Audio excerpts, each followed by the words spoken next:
Hey, how's it going, guys? My name is Abel from Revamp Fit, and today we have the best core routine you can do every single day. All right, so before we get started, I want to kind of break down what the core training is. So you have two ways of training core. You have the direct way of training core, which we're going to do, where we're isolating those specific core muscles, the abs, the hip flexors, the erectors, and the hips. And then you have the indirect way of training core. So those are also solid because you're doing pull-ups, squats, deadlifts, which trains for the core stability and functional movements at that point. So we're going to train the core directly. We're going to isolate them, and these are 5 solid movements that you can do throughout the week. All right, so let's get started with the first one.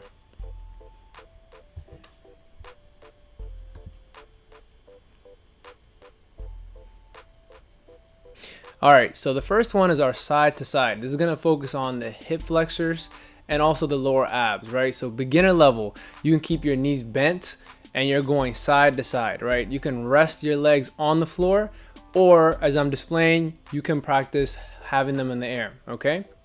In advanced, you have the circles, right? You have the leg circles going clockwise and going counterclockwise, right? So that's very important to practice doing, just because you're going to be leaning back, which is already challenging your abs, and on top of that, you're moving your legs back and forth for resistance. Okay, all right, on to our next movement. All right, the next one, guys, we're gonna be in a plank position. So this is our Black Widow knee slides, right? So notice how I'm picking my knees inwards and then throwing my hips up, right? So it's 2 movements. First, we're rotating that knee in, right? Engaging that ab by adding a rotational movement. And then on top of that, we're extending our hips up, right?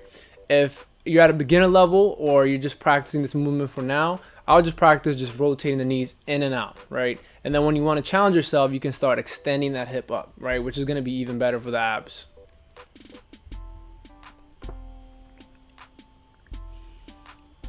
Shoulders all the way extended.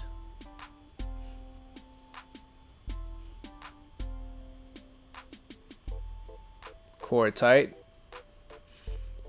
All right, guys, so the next movement, we're on our back, okay? And we're already starting with an ab exercise before we do the movement, right?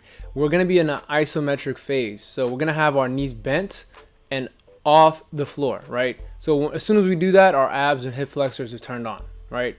Beginner level, what we're gonna do is we're just gonna practice moving our knees forward and bringing them back. So as I'm demonstrating, knees forward to the chest and then down. Forward to the chest and back down. Breathe out as soon as you come up. Breathe in. Breathe out.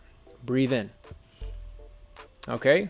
In a second, I'm going to show you guys how to do it for advanced. You have your legs extended, right? And you're going to add some resistance while you're doing this, right? Because your legs are totally extended. You're carrying the weight right now.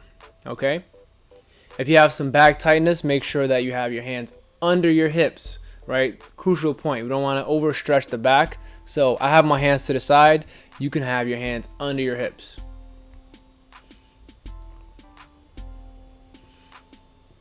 All right, guys, the next movement we have is our recliner elbow to knee, okay? So the reason why it's a recliner elbow to knee is the moment you lean back, your abs are the only muscle group that's gonna hold you from falling back. So you're gonna lean back just a little bit, and from there, you're gonna have your hands up and you're gonna have your elbows all the way back. So from this point, you're going to rotate your elbows into the opposite knee and repeat. Again, focus on the contraction. Don't do this fast. Take your time, feel the abs, and repeat. An advanced variation right here that I'm showing is your legs up in the air, right? So now it's a little bit more challenging just because you're not resting whatsoever, right?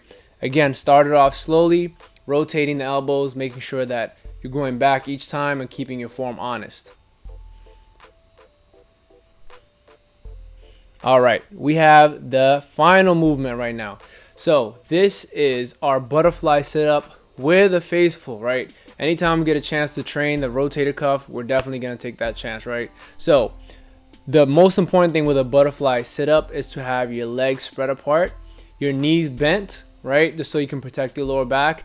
And every single time you come up, you're bringing your elbows back while holding that 90-degree angle. So you're coming up, elbows back, and you squeeze, right?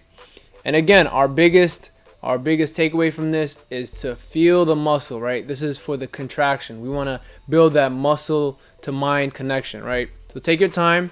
You come up, you squeeze the shoulders back just so you can work on your delts and all those rotator cuff muscles. All right, control yourself coming down. You can accelerate coming up, right? Breathe out as soon as you come up, breathe in. Breathe out, breathe in.